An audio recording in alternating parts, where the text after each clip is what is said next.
Hello, gamers.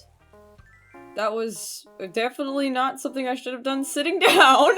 Hello, gamers, and welcome back to Animal Crossing Ships and Builds. It's been a while since we visited my island full of silly little Animal Crossing ships and all of my intricate little builds to go with them. But I have some more in store to share with you today, so let's hop right in. Since Sparrow was in the background just now, why don't we go ahead and start off with Sparrow today? Sparrow and Claude have a really interesting little lot that I like to call the Gaming Center. So for Claude and Sparrow, I definitely wanted to meet their happy home needs. Seemed like both of them really wanted to do some sort of arcade-esque build. So I went ahead and made them a really cute little drive-in. So they have like a drive-in slash arcade. I definitely think that this avenue is gonna be a nighttime kind of thing where everybody likes to come here and watch movies late at night or play arcade games. Yes,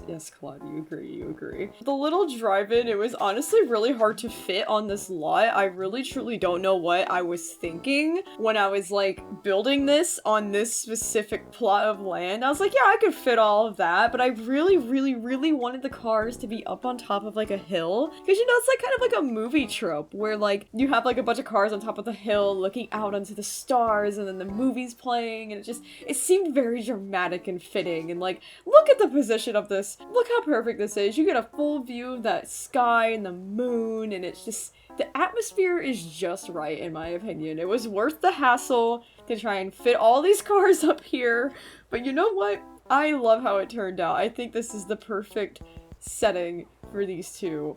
And they're really lively and fun. Arcade slash drive-in. I apologize for how overstimulating this is about to be. I'm gonna do my best to talk over the machines. But yeah, there's obviously a lot going on in this arcade.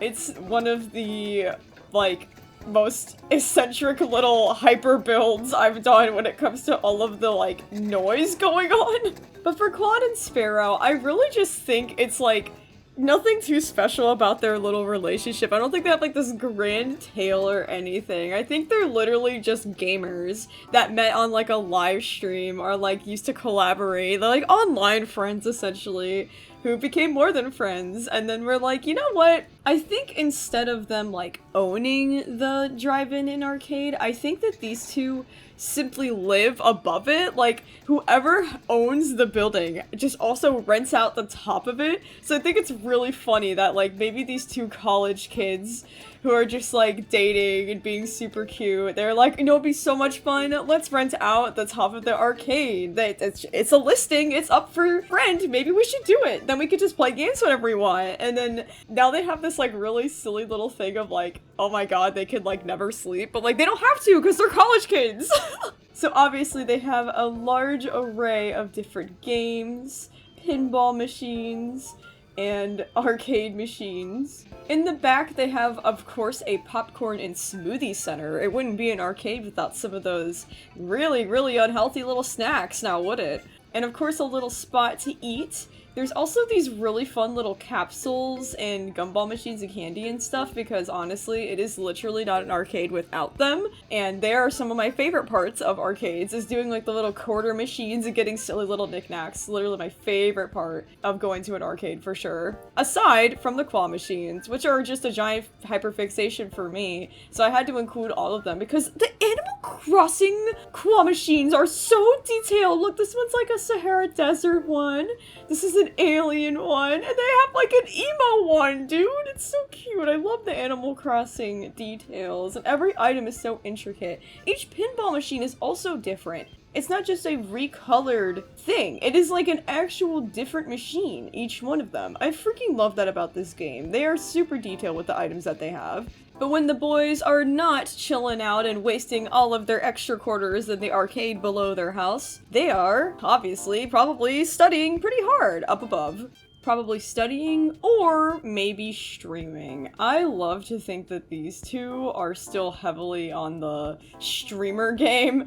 Like, For sure, 100% love to maintain their different hobbies and things outside of having to go to school. I imagine they're both going to school for either game design or tech programmer. There's a lot of different branches they could go into. I think that they're both just like working really hard to do more than just play games, but create games too. Personally, I think Claude is the more advanced technology person. Like, Claude likes the modern stuff. Claude has the gamer chair and the gamer desk and all of the latest stuff to stream. Like, 4 different monitors, the coolest keyboard that lights up and everything. And meanwhile, I think Sparrow is the retro game collector. I feel like Sparrow has like an old TV and has like old games stashed under their desk with a bunch of different retro consoles and an old, super old computer, and just really loves collecting all of the technologies of the past. So they have like really different like ideas of technology and gaming, but they both love gaming nonetheless. I think that's what makes them so perfect together. They obviously have lots of glowy stars and things, probably little prizes they've won from the arcade downstairs, like their little robot, all their comic books. I'm sure everything up here is something that they have hard earned with their tickets at the arcade. And of course they have like a little workout area because obviously they don't really have a yard or anywhere to do that sort of thing because they are living above a drive-in slash arcade. So obviously their yard is a drive-in, which is nice because they could look right outside that window and probably watch movies for free, which is pretty cool if you ask me. But I really do love the idea that like Claude is the more like famous streamer, does all the high-tech really cool stuff, and meanwhile I think Sparrow has like a little YouTube channel of their own as well, except it's like more about like reviewing retro consoles, fixing retro consoles, taking things apart, putting them back together type of thing, or like going on like hunts of like, I'm gonna go to like 3 different thrift stores and see what video games I can find, and like just like more of the day in the life stuff. And Quad's definitely more of the like screaming, being obnoxious, playing horror games kind of streamer. But either way, I think they're great together. I think that they really share the space extremely well and have way too much fun with all of their games. They even have board games on the floor. These two are game obsessed, dude. I love it. I love it. I also headcanon Sparrow to be they, he. I don't know what it is about them, but I just get like NB vibes from them like a lot. So it's something that I just personally headcanon about the two. I am such a sucker for arcade couples, okay? I freaking love arcade aesthetics, alright? But having 2 of them together, like 2 different kinds of arcade aesthetics together, oh, it's so much fun, dude. I love the idea that Claude is just like, oh man, they came out with this brand new speaker thing I gotta get. It's so cool. It like lights up with the music and it does all this cool stuff and like visually be super cool for the background of my stream, blah blah. And then like you get Sparrow who's just like, yeah, but what about the static that comes off the old TV when you power it up? Don't you just miss the old nostalgic part of our childhoods? So like there's just like somebody who lives in the future and somebody who lives in the past, and I think that's such a fun trope between ships. Oh my god, I think that this is so much dang fun.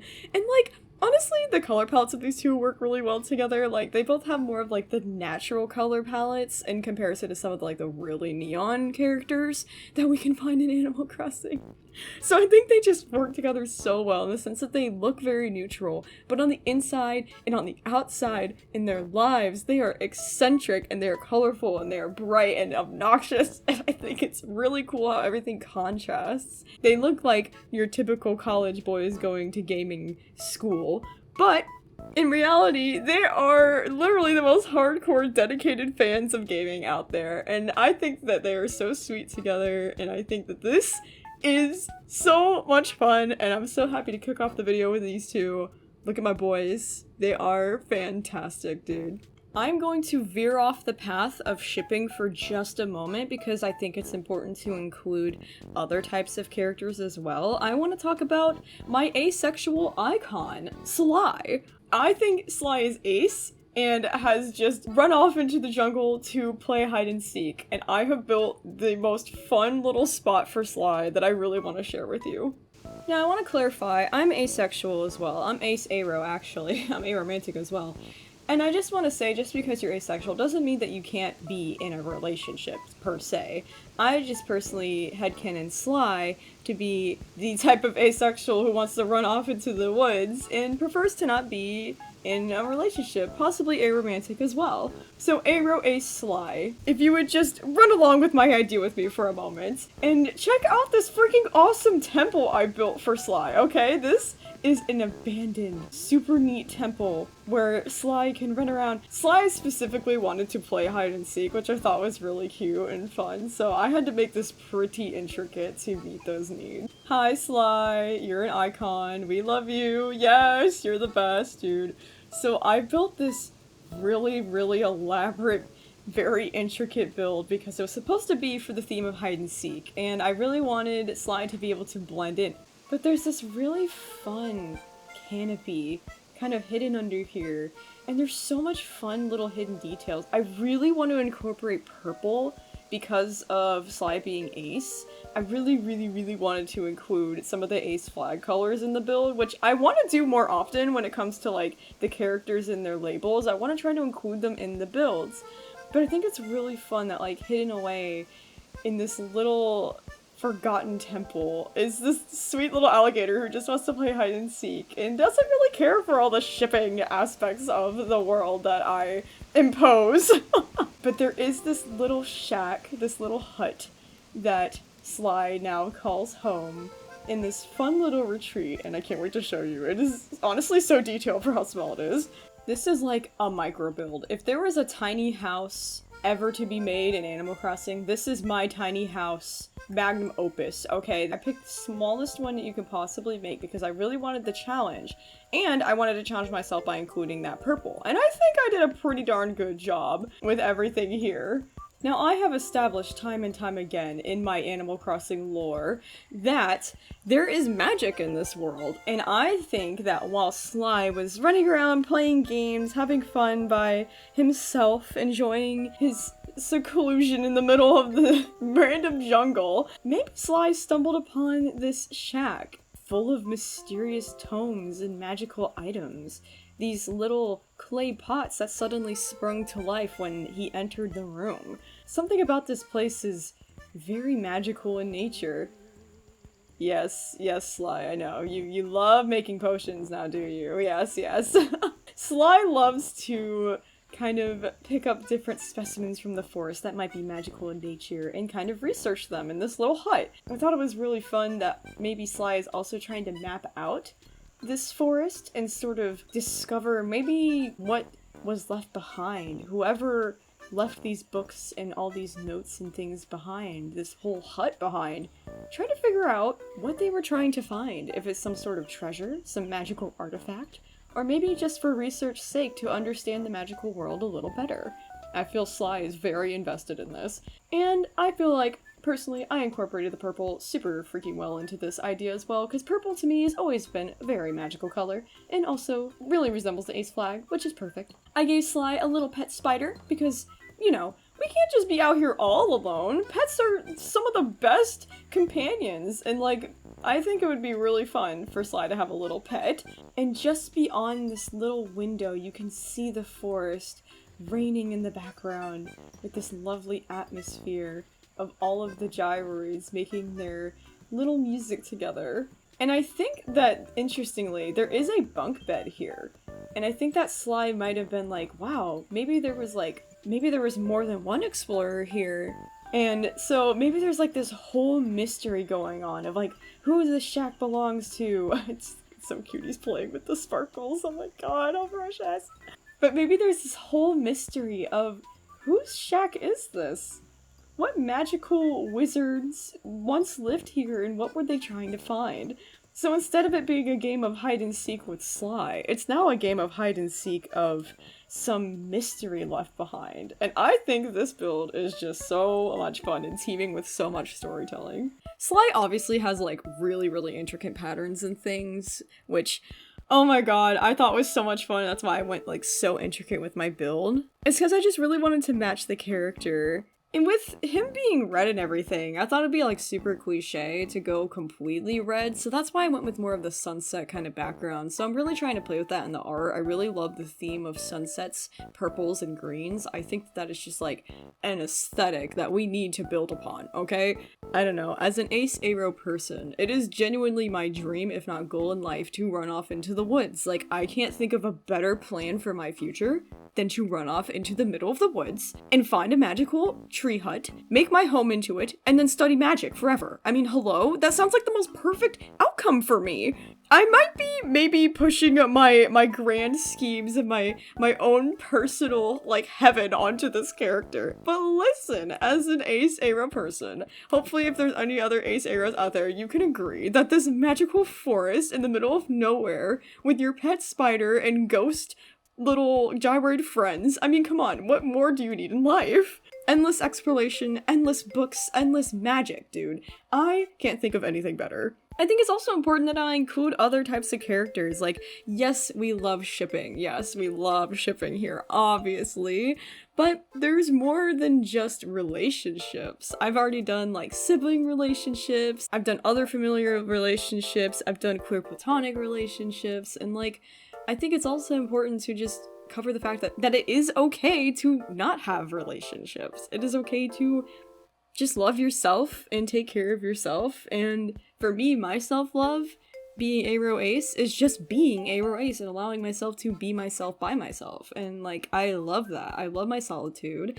There's a difference between loneliness and solitude, and I feel like Arrow Ace people really understand that. I also love being around people too. I love going out and hang out with friends and everything, but at the end of the day, I want to retreat and be an introvert. And that's what I base Sly off of. Just a little bit of personal experience, maybe a little bit of my own little personal fantasy, my own little dream of running off into the woods. But I think it turned out really splendid, and I managed to incorporate my own little challenge, my own little color palette challenge into it, and I think I slayed at this. Let me know what you think. Here is Sly.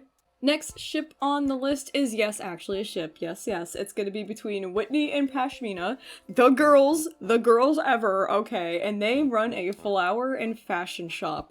Oh my god, can't wait to show you guys this. It's everything. I haven't touched this build in like years, okay? This is one of like the original builds. I haven't gone back to redo it all because honestly, I think I did a really good job the first time. I had like a very limited amount of items at the time because it was one of my very first builds. But nevertheless, I think this turned out great. I think this turned out really good despite the lack of tools I had and everything. Like, this is still really cute. So Whitney and Pashmina have this really lovely private little beachside retreat where they try to offer a variety of different flowers and healing services. I think that they have this really awesome little spot where the sky is always perfectly pink and everything is just gorgeous. I feel like Whitney is definitely the gardener, okay? Whitney is the one who takes care of all of the flowers and everything, and she's very much a down-to-earth, talks to her plants girly, and I love that for her.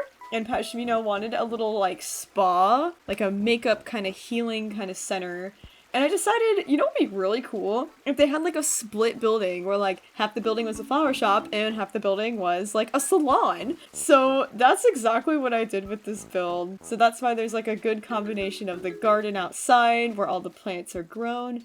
And then also nice relaxing areas for guests. I really love this little outdoor area, honestly. It's always so hard to build stuff in Animal Crossing on the beach because you can't really place a whole lot down on the floor as far as patterns go and everything, but I think that this turned out really stinking cute nonetheless. But let's head inside. There's a lot to show you inside. When I said I split the business in half, I mean I literally split the business in half. This build has two different sides, and I think that this is really fun, and it was very challenging, honestly, to do this.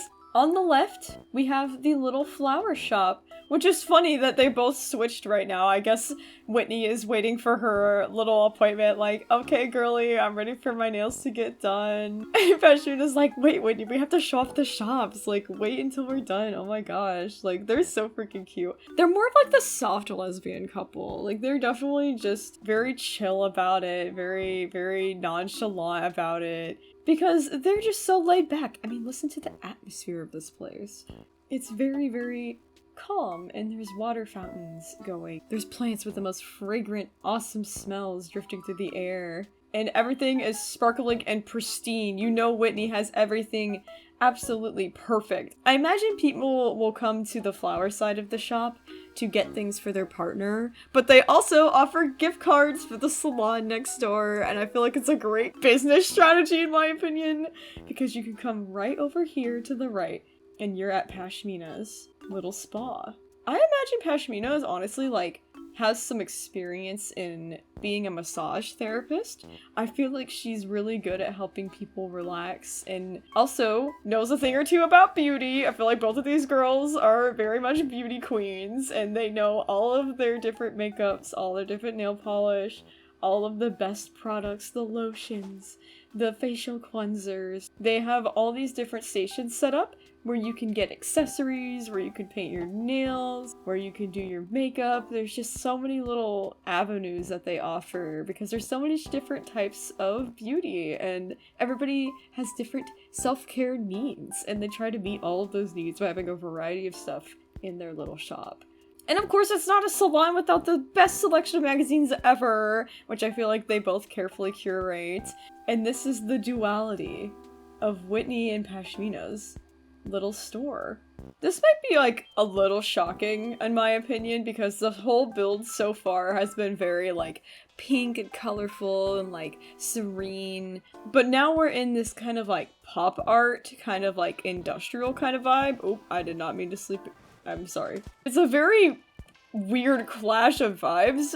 Again, this is one of my older builds, so sometimes I look back and I'm like, I don't really know what I was doing, but maybe I was cooking, I don't know. So these girlies obviously are like huge on self-care and everything, and they can take care of all of that downstairs and outside at their beautiful beach house. I feel like this is kind of the area where they get to do more of that self-expression kind of self-care. So I feel like Whitney is the gamer. Whitney loves playing her like handheld games. She's like a cozy gamer. You know, I feel like she plays like little girly pop little games. But I feel like sometimes she can't get serious and like hops onto some like first person shooters and can beat some butt. Okay, I feel like she could really slay at that. But for the most part, she is chill. But when she needs to let out some of that rage, that's where it goes.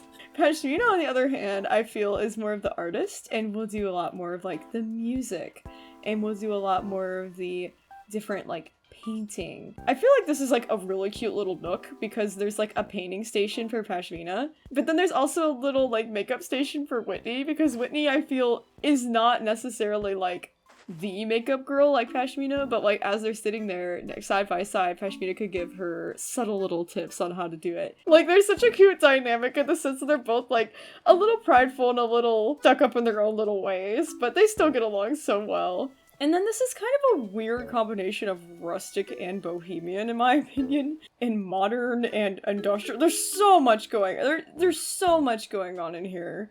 Not sure if it works. They have posters of themselves on the walls, you know, I don't know. Also, that star post in the background is definitely something they bought where it's like, the first day we met, this is what the night sky looked like. Like, they're very corny in like that way. Like on the outside, they're very chill and nonchalant. Like, yeah, we're girlfriends. It's whatever. But then behind closed doors, they're like, this is the day we met in the sky. It was illuminated this way and we must treasure it forever. Like, I feel like they're so dramatic when nobody's looking. And I think that's really fun. So yes, my beauty queens, my drama queens behind closed doors, I think that they definitely pull off this kind of like, we're calm, we're so cool, and like, come to our beach retreat. You can come and adore the flowers, and we can adorn you with flowers and makeup and beauty, and you will feel better, and you can relax. And they have this very like chill vibe about them, but like, they kind of keep their private life to themselves, and they kind of have this, like, mix of interests, like, this really big amalgamation of different styles and interests and hobbies, and they have all this other kind of self-expression going on, and they, like, definitely are a lot different when nobody's looking. I think that's really cute. I love that trope in characters where you're like, oh yeah, that couple, they're so cute. I love seeing them together. Yeah, it's very chill. But then behind closed doors, they are silly, they are loud, they are so different when they're just alone together, and I freaking love that in a ship. I love ships that are able to be their authentic selves in some kind of capacity. Of course, we want everybody to be that way all the time, but I think it's especially special when you're in a circumstance where you can't. Like, you're in a healing environment, you're supposed to be calm, you're supposed to be happy and help people, but that could be really stressful. So, like, these girlies definitely know how to relax and be themselves and kind of unwind after that kind of stressful job of having to maintain that all the time, because, like, nobody's happy all the time. And I feel like they get that. Like, they're so down to earth, they're so real. They can be like that with each other. That's why they can get a little sassy with each other. That's why they can be real. And, like, I like that their whole house doesn't match. It really makes sense now, in my opinion. I think I'm pulling this build together. I think I'm stringing the story together just right. Also, can we just talk about, like, how much these characters, like, belong together? Like, they are so perfect personality-wise. Like, I think it's so much fun to think about these two together in the sense of, like, color palette-wise, interest-wise. They have, like, the coolest business ever. Like, they are the lesbians, Your Honor. I love them. Dang, dude. Look at Whitney and Pashmina. Tell me I'm wrong, dude. Tell me I'm wrong that these girlies deserve to be together. I am the matchmaker of all time. That's what this series is about, and if you're not here for it, I apologize, because my girls are perfect, okay? That's all. PSA. The next ship is actually one that I got a comment about a while ago, and I was like, no freaking way, because I had Lopez already had, like, a little apartment build that I had done for him, but then somebody suggested that Kyle and Lopez should be together, and I was like, oh my god, that is perfect, so I have done it. I have made the city apartment vibes for Lopez and Kyle. Let's go check it out. Lopez is the more sporty one. Lopez wanted, like, a little street basketball kind of alleyway kind of vibe going on with the house, and I had already built that. And then Kyle came along, and this entire build changed a lot. The outside did not, but boy did the inside. But to take a moment and appreciate the outside, you know, the alleyways full of boxes of trash, haha, yeah, of course, that's what we're gonna appreciate. No, we're gonna appreciate the fact that we have this fun little basketball court, and, like, my opinion, broad daylight was fun and all, but, like, this kind of dusk setting in on this scene gives it a really different atmosphere, and I feel like it really fits Lopez's kind of low-key chill vibe. Honestly, when I would go out and play basketball as a kid at the park, I would go out there until this point. Dusk would finally hit, and then it'd be like, oh, but we gotta finish, but then the sun would go down, and it'd be nice and cool after you've been hot and sweaty and playing freaking sports all day, and it's just like, this is the point where the day is coming to an end, but it's been a good day. And, like, I really wanted to capture that with, like, the atmosphere of, like, the city being quiet. Because, like, the city's never quiet. It's a city. But I really wanted to show the fact that, like, even the city can wind down and be calm. And I thought that was really cool, and I think it fits these two really, really well. Okay, Kyle, I see you yawning. Let's go inside. Come on. He's such a dweeb. It's like, oh, I'm so tired. Like, yes, honey, we're going inside. So the thing that I wanted to do with this build that completely flipped it on its head was that when you walked in, it was just going to be Lopez's apartment. But, well, I decided to go a completely different route and turn this into the lobby of the apartment complex before you get to Lopez's apartment, because I've made up this fun little story. Hold on, let me sit down and tell you my fun little story. So the fun little story about this build is that Kyle works here. Kyle runs the front desk. Kyle does more of the, like, management, kind of, like, maintenance calls, questions about the people who live in the complex. A little bit of a boring job, honestly. Probably spends most of his time behind that counter, being extremely bored, scrolling on his phone, and probably playing with the little pool table and dartboard and things. And I feel like eventually, after some time of Kyle working here, Lopez noticed and was like, hey, you seem really bored, man. You want to hang out? And they start hanging out, and they start falling in love, because this is a ship series, and that's what they do, for the most part. And so, Kyle and Lopez totally hit it off, and end up really enjoying each other's company, and playing games in the lobby together.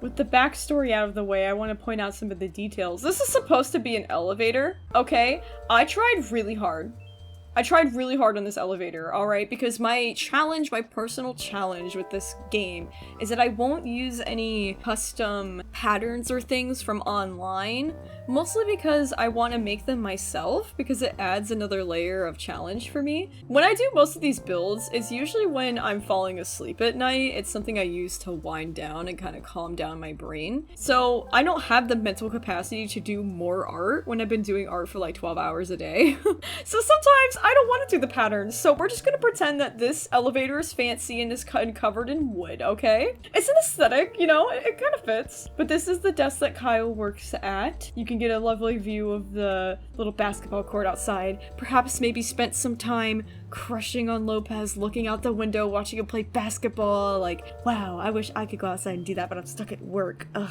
And like, eventually they catch each other at a game, they do it sometime, and that would be so much fun to think about, that they finally get to play basketball together. Overall, this room is freaking awesome, and I'm really proud of how it turned out.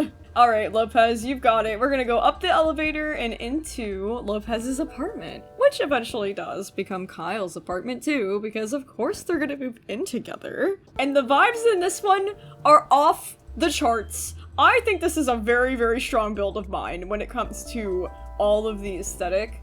Like, my goodness, there is so much fun to be had in this build. All the details, and like, it's not even that large of a space. Like, it's really not. Something that I had in Lopez's build originally was just a lot of this kind of modern, very sleek, kind of cool furniture and music. I feel like Lopez is really into music, so it has like lots of music, stereos, records, all sorts of different things. Really just like a curator of music. As a snack lover, loves snacks, just a huge like soda and snack person. And then Kyle came along and I was like, you know, I feel like Kyle is like a fish expert, which sounds like a little strange and random, but in the suggested items, there was a couple fish tanks, and I was like, well, maybe I'll throw some fish into the build, because it has a very blue and black kind of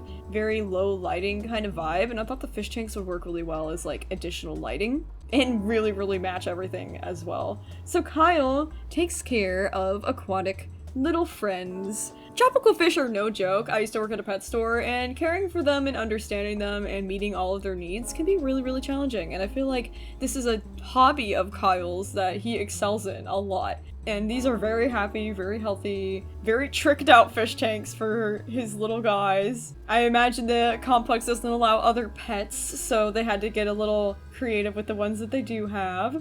In their little bedroom, they have a couple of additional little fish tanks. They're probably different situations they come from, where either Kyle is scrolling on his computer at work and people are like, help, I'm moving and I can't bring my fish, and then Kyle rescues them and fixes up their tanks. And I feel like Kyle's kind of in the business of rescuing little aquatic friends, and I think that's really fun. But there's also this really fancy little writing desk, because I think Lopez is definitely more of the writer, likes to write lyrics or rewrite lyrics of songs that he really likes, and tries to improve upon things, and also just write music of his own in this little corner.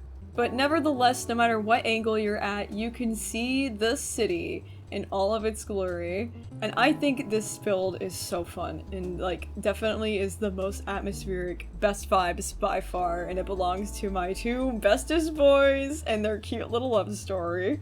It was so funny too, because I had Lopez's build kind of halfway done, which is what I'll do most of the time when I make these kind of ships dynamics and things, is I'll take one person, I'll do their build, and then I'll sit on it for a while until I find somebody who I'm like, wow, that would make a great ship, oh my god, let's make a story with these two, holy cow. And then I'll move them in and then completely rearrange everything to fit the story better and like all my ideas into like one little spot.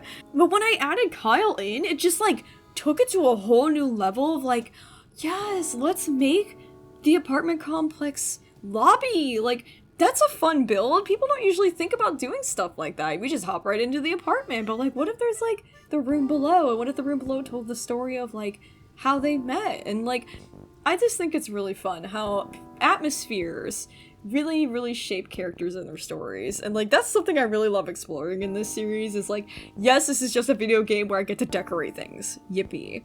But what if we made it into more than that? And like, what if we saw the story hidden within? Because that's what I'm all about, is the story and characters, dude. But the environment is honestly equally as important. And I really like exemplifying that in this little silly series of mine, and I really think this build is seriously one of my strongest ones. It turned out so freaking good, and I just love the color palette. These two together honestly makes a lot of sense. They're from the same kind of group of animals, and they both have such awesome, like, emo boy vibes, dude. I just love them! Whoever suggested this, thank you so much. This is a very base ship, and I'm happy to have it on my island now, and I'm hoping to incorporate more of you guys' ships that you suggest, or things that you mention that you have on your islands, where I'm like, dang, that's a good idea, oh my god! If I just happen upon them. Because I don't have very many amiibo cards, I just literally wait for these villagers to stroll up on the beach at random, and then I go, oh my god, yeah, let's do that! So like, it's completely random. I don't really have outside influences other than you guys being like, hey, here's what I have on my island, and I'm like, oh my god, that's so cute, oh my god, I'm gonna jump on that first chance I get. So this might be the first of many suggestions that I get and implement, but I'm so happy with how it turned out. Kyle and Lopez have really freaking awesome interests and such a fun story. The best vibes, the best atmosphere. Look at these two together. Spots and Stripes, my beloved. Literally thebomb.com, dude. Love them. Last ship of the day, I really want to cover a really sweet, really cute little couple I have here, which is gonna be the Squeaky Queen Oasis, which includes Flora and Dora. Their names rhyme. How much cuter can this get? Oh, let's find out. Obviously, the vibes right off the bat are perfectly pink, because that is what we're going for here with these two girlies. Oh my god. These girlies live in a bright and vibrant little home. They have the most adorable little, like, garden area ever. I like to imagine in that little closet they actually have an insect house, because I am a huge fan of insect houses, and I really think it would be so cool if they created little habitats for all the little bugs of the beach who need shelter from some of the more harsher, hotter weather, or even chillier weather. When the tides come in, there's like this little safe spot for all of the creatures to hide away in, and I feel like they care a lot about their little critters outside, and they have a little spot for all of them. I feel like this is definitely like a little sanctuary where they have a little piece of land they protect. All of the plants, all of the flora, and all of the wildlife. I mean, obviously, this is about Flora and Dora, but they also have a lot of fun here. Like, I feel like they just really enjoy their time on the beach.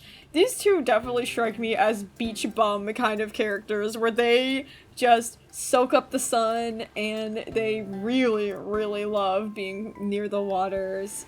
No way, dude. There's a rainbow in the background? I didn't even mean for that to be there. That is so funny, dude. Oh my god. That is an unintentional little detail that I am now in love with. So I think that these two have a really interesting kind of relationship. It's teetering on the line between queer platonic and a traditional relationship, in the sense that they are in a very open relationship. They're still lesbians, don't get me wrong, but they're like in an open relationship in the sense of like, Dora is definitely more of a nomadic person and loves to move around a lot, and travels back and forth between her home and to see her sister. I had canon Dora's sister to be Candy, the little pink mouse. So I think that these two are like really close sisters, and they visit each other all the time, and Flora's totally chill with that. Flora's just like, yeah, no, go live your life, it's okay, like, we're together, but like, I don't want you to be stuck at the beach like forever, you just gotta come back sometimes, okay?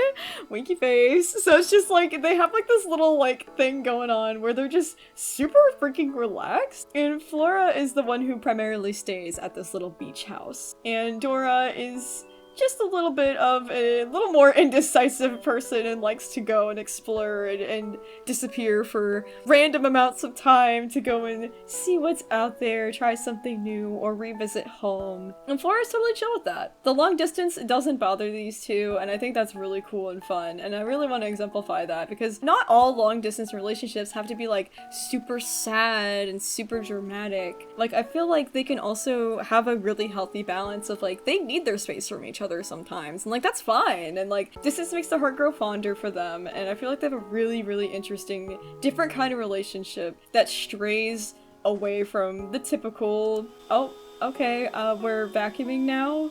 Can you like turn, Dora, that's really loud. Dora, I'm trying to give a house tour. Dora, please. Dora's just straight up vacuuming the house while I'm trying to talk about their cute little relationship. I feel like there's some passive aggressiveness going on here where Dora's like, oh, sorry, can't hear you. Like, dang girl, okay, like, I just wanted to talk about how interesting your guys' relationship was and how important it is to include relationships that are non-traditional in this series. Fine, I'll go upstairs. I'll go upstairs. Don't act like, no, whatever, I'm going upstairs. Whatever, Dora, whatever. Gosh, she like goes through the effort of like building them a whole like house and they just like disrespect you like that. It's so crazy. Anyways, this is the second floor and it's kind of like really small because I think that this beach house is like a tiny house and it just doesn't have a whole lot of square footage because originally Flora was here by herself. But I imagine Flora honestly kind of does the Airbnb type of thing where she like rents out either the top or bottom floor to people who want to come and visit the beach and kind of get away from everything. And maybe that's how they met. Dora kind of booked it and was like, all right, I'm gonna go do one of my like little adventures and see the world type of thing, and then was like, oh my god, I really like you, this is so much fun, but I like really don't want to stay, like I can't commit to that kind of thing. And Flora's like, that's so chill, just like keep coming back, like you don't have to pay for it, we'll be like kind of together enough, how about that? And then they're like, yeah, that's perfect, oh my god. So like they get to like text back and forth and they honestly love the distance. They don't love the distance all the time, don't get me wrong, but they do enough to the point that they make it work, and I think that this is so fun and cool. So in their space is two separate little hammocks where they can listen to the beautiful beach ambience drifting through the breeze through the window. And of course we have lots of fun little stuffed animals and things, and just cutesy fun vibes all the way around. Repurposed coconut shells that house new plants. And of course TV. I feel like they have a big TV. I think this is the only electronic they own is their TV because they love their TV shows. They love their cooking competitions. They love all their different reality things. I feel like they are very into very different things. Like, I think Flora's just a lot more interested in kids shows like cartoons and stuff that's nostalgic from her childhood. She's the one that has a lot of like the teddy bears and soft fun things that remind her of her home, I feel. Maybe she has some posters up of her original home. Maybe she was originally from an island too, as a flamingo. Meanwhile, I feel like Dora is definitely more of the like, no, I want to watch them like cook and compete and go all the way through the great bake-off of Animal Crossing, and I gotta root for the people and get really into this. And Flora thinks it's so much fun, and Dora gets to explore parts of Flora's childhood through all of her favorite shows that she shares. And I feel like they have like this really fun time together in this space. And of course, Dora can't go without hanging up a picture of her dear sister for when she is away. I freaking love ships that have distance between them because it creates yearning, and I love that! I love it to a healthy extent, okay? Look, I think the most fun part about shipping characters is the part where they, like, love each other and they know that, but there's something in between. There's something in between, whether it be space, or people, or time, or something that's, like, in between a ship. And for them, it's just distance. But sometimes that distance is, like, needed and is fine, and they don't really feel the tension or the stress. Like, they're super freaking chill. And I feel like the distance just makes them more excited to see each other again, and it's not so much of like a, oh, I miss you, and it's agonizing and long and hard and painful, but it's like a, oh my gosh, while you're away, I did this thing, and I can't wait to show you this, oh my god, when are you coming? Oh, you're coming on this day? Okay, cool, and I have something to look forward to, yay! Like, it's just such a freaking chill vibe, and I love exploring different relationships that are outside of the, like, you need to live with me and be with me 24/7 kind of traditional thing. Like, that to me is pretty exhausting. It is very much, like, a tiring idea to me personally, because I prefer open relationships in the sense of, like, having that freedom in that distance personally. And that's exactly why I like talking about this kind of stuff, because relationships are broad, and I feel like us as a society need to accept more and more different types of relationships, if you know what I mean. There's so much more out there than, hi, let's get married and sit in a house forever. And that's it. It's just, I feel like that's just, to me, there's so much more to be explored, and that's exactly what I do with my little cartoons, my gaming. Everything I do here is just an exploration. I think it is very human of us to be curious, and it is very human of us to want to love and find different ways to express that. And there's so many different forms of love, and that is just the main point of everything that I do, is that I want to show the world that there's so many other ways to be kind, to love, to be in a relationship. There are so many different ways to live, and that is the point of my everything, of my storytelling, of characters. The point is that difference should be celebrated. It is to be explored. So freaking Dora and Flora, first of all, their names match. Hello, that's so adorable. I'm gonna cry. What the freaking hackaroni? It's so adorable. I'm gonna freaking explode. But I also love the idea that, like, I also created in-world headcanons of, like, siblings too. So this has, like, a little tag-along little thing going on with Candy. Love the idea of, like, big, tall, lanky, kind of awkward, dorky girl, Flora, who's just like, yeah, it's kind of in seclusion of her life. I don't really know how to socialize, but, like, she tries. And then there's just, like, little tiny short little Dora, who's this little, like, pushy kind of character who's like, I'm going to vacuum over you, I don't care. It's just like, oh, okay. Like, she's kind of got this bold attitude of, like, she's the extrovert and Flora's the introvert, and they have such polar opposites that attract, and it's just so stinking cute to me. Flora being this vibrant pink little feathered girl, but she's the shy one, and Dora being the more classic white mouse, like, kind of generic looking villager, but she's the one that's the bold one. It's like, yes, we are going off from, like, the designs determine the personality. Okay, I love the fact that you can't judge the book by the cover, and that's exactly what I love about this ship, dude. You can't judge it by the cover. They are queer platonic, they are so interesting, and I will never shut up about them. Look at them, they're pink, they're freaking cute, they are everything to me, and thanks for coming to my TED Talk, as always. That concludes today's ships and builds. Oh, Daisy matching the vibes! Okay, let's go, girl. I hope you have enjoyed seeing our various little ships and builds here today, and all of their different diversity, which we love to celebrate. This is an ongoing series. I'm not done yet. I apologize if episodes are coming out slower than usual. I am focusing on Persona Project as my main project. All of my gaming stuff, all my other series are kind of at random at the current moment, so I appreciate the patience, but we will return with more next time. Until next time, gamers, bye-bye!